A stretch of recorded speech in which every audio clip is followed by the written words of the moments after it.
Assalamualaikum warahmatullahi wabarakatuh. Alhamdulillah, bagaimana kabar anak-anakku sekalian? Semoga semuanya dalam keadaan sehat walafiat. Walaupun kita tidak bisa bertatap muka, namun kita tetap semangat dalam pembelajaran hari ini.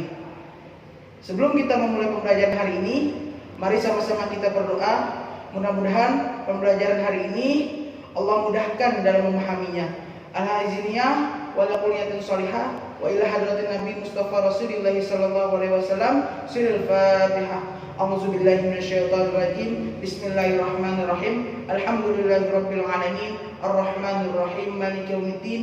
Iyyaka na'budu wa iyyaka nasta'in. Ihdinas siratal mustaqim. Siratal ladzina an'amta 'alaihim ghairil maghdubi 'alaihim waladdallin. Amin.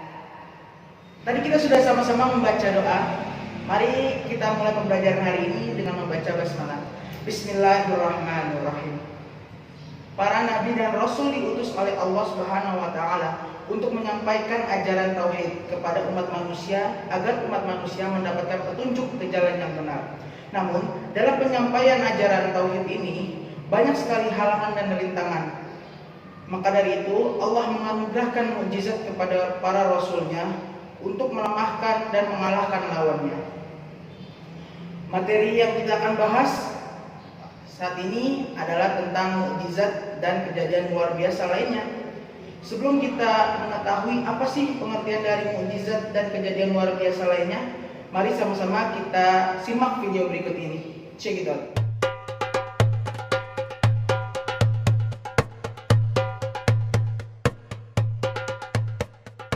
Kejahatan Fir'aun semakin menjadi-jadi.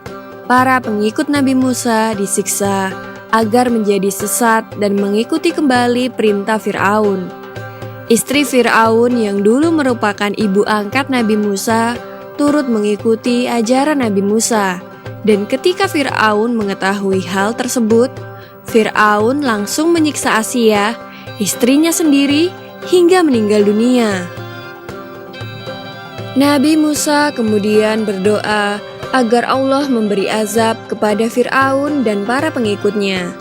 Dengan segera, negeri Mesir dilanda kemarau panjang, sehingga tanaman gandum milik kerajaan Fir'aun pun gagal panen.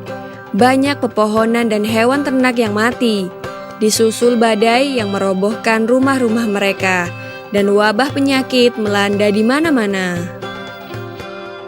Dalam keadaan demikian, para utusan Fir'aun mendatangi Nabi Musa agar berdoa kepada Allah untuk mencabut azab itu. Nabi Musa akan bersedia berdoa jika Fir'aun berjanji membiarkan kaum Bani Israel pergi dari Mesir bersama Musa. Namun setelah azab itu berhenti dan keadaan menjadi normal, Fir'aun malah mengingkari janjinya. Kaum Bani Israel yang menjadi buruh, budak, dan sebagainya tetap diperintahkan untuk bekerja paksa di Mesir, dan para pengikut Nabi Musa masih banyak yang disiksa. Kemudian datanglah wahyu dari Allah agar Musa mengajak kaumnya pergi meninggalkan Mesir. Mereka berangkat secara diam-diam di malam hari agar tidak diketahui oleh Fir'aun. Namun pada akhirnya Fir'aun tetap mengetahuinya. Fir'aun dan ribuan bala tentaranya segera menyusul rombongan Nabi Musa. Ketika rombongan Nabi Musa telah sampai di tepi Laut Merah, mereka tidak dapat melanjutkan perjalanan karena terhalang oleh lautan. Para pengikut Nabi Musa menjadi panik karena Fir'aun bersama bala tentaranya dari kejauhan sudah tampak bersiap akan membunuh mereka semua. Jangan takut, Allah Subhanahu wa ta'ala bersama kita, kata Nabi Musa sambil memukulkan tongkatnya ke laut. Seketika itu juga Laut Merah terbelah dan memberikan jalan kepada Nabi Musa beserta kaumnya. Para pengikut Nabi Musa segera berjalan di tengah-tengah laut yang terbelah itu. Setelah mereka sampai di daratan seberang, Fir'aun tiba dan menyusul mereka melalui jalan di laut yang terbelah itu. Namun ketika Fir'aun dan para pengikutnya sampai di tengah-tengah, mendadak laut yang terbelah itu menutup kembali. Tenggelamlah Fir'aun dan para bala tentaranya yang berjumlah ribuan itu. Semua binasa tanpa tersisa. Sesudah selamat dari kejaran Fir'aun, Musa dan pengikutnya meneruskan perjalanan. Di waktu mereka kehausan dan tidak terlihat ada tempat mata air, Nabi Musa lalu memukulkan tongkatnya ke sebuah batu yang cukup besar. Maka dari batu itu memancarlah air yang dapat mereka minum. Dan ketika mereka berada di semenanjung Sinai, mereka merasa kepanasan karena panas matahari seperti memanggang bumi.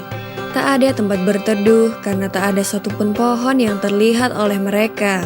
Di saat seperti inilah Allah memberikan nikmat-Nya berupa awan yang mengikuti dan melindungi perjalanan mereka. Demikianlah kisah Nabi Musa alaihi salam membelah Laut Merah yang membuat Raja Kejam Fir'aun tenggelam di dalamnya. Semoga serangkaian kisah Nabi Musa ini dapat mempertebal iman kita dan semakin percaya akan kebesaran dan kuasa Allah Subhanahu wa Ta'ala. Amin ya Rabbal Alamin.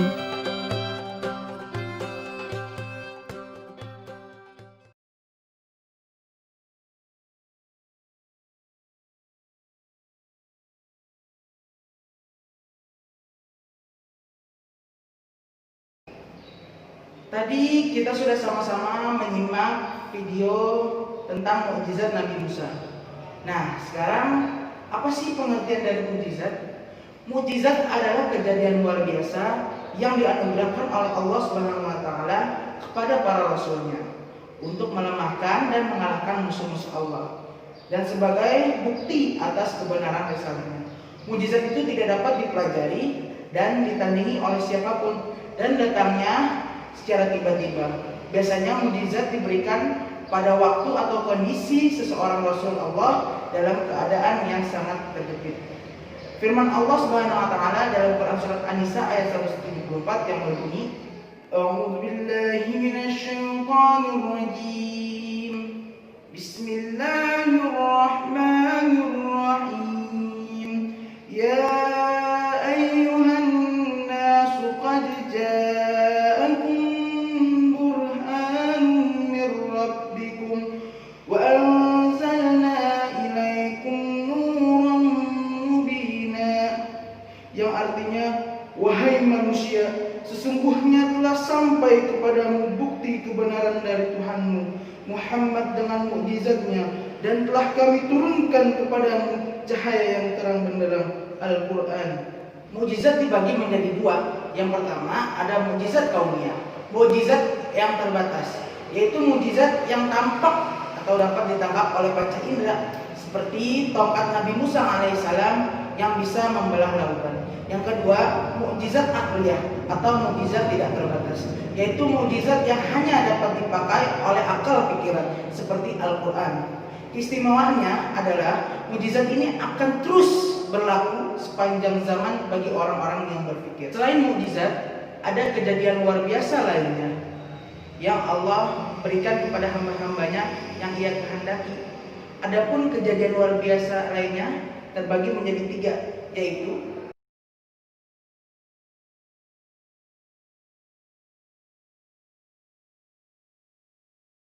yang pertama karomah. Karomah adalah kejadian luar biasa yang dianugerahkan oleh Allah kepada hamba-hambanya yang soleh dan taat kepadanya. Orang yang soleh dan taat kepada Allah itu dinamakan wali Allah. Para wali tersebut bukan seorang rasul, akan tetapi sebagai manusia biasa. Namun karena ketaatannya, mereka memperoleh gelar atau sebutan wali Allah Subhanahu wa Ta'ala. Dalil-dalil Al-Quran yang menerangkan tentang karomah sesuai firman Allah dalam Quran surat Yunus ayat 62 yang berbunyi, A'udzu billahi minasy syaithanir rajim. Bismillahirrahmanirrahim. Ala inna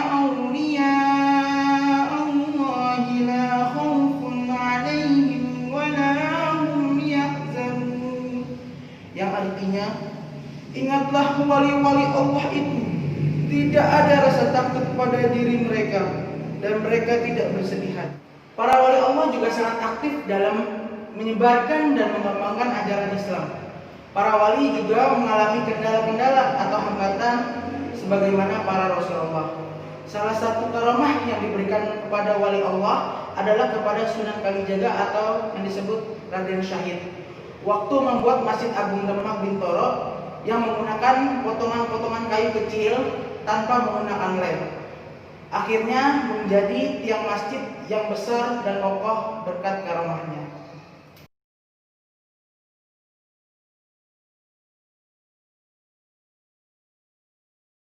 Yang kedua adalah Ma'unah. Ma'unah adalah kejadian luar biasa lainnya yang dianugerahkan oleh Allah kepada para mukmin untuk mengatasi kesulitan. Ma'unah terjadi pada orang biasa berkat pertolongan Allah. Misalnya seorang nenek-nenek yang terjebak dalam suatu rumah yang terbakar. Nenek-nenek tersebut dapat membobol tembok yang kokoh dan selamat dari bahaya. Ini yang disebut dengan Ma'unah, karena secara akal sehat tidak mungkin seorang nenek-nenek dapat membobol tembok yang kokoh.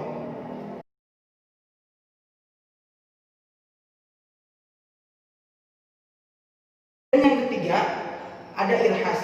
Irhas adalah kejadian luar biasa atau istimewa yang terjadi pada diri seorang calon rasul sebelum diangkat menjadi rasul. Contohnya Nabi Isa alaihissalam. Sebelum menjadi nabi sudah memiliki tanda-tanda kenabian. Ia dilahirkan tanpa seorang ayah dan ketika masih bayi ia dapat berbicara dengan jelas dan tegas.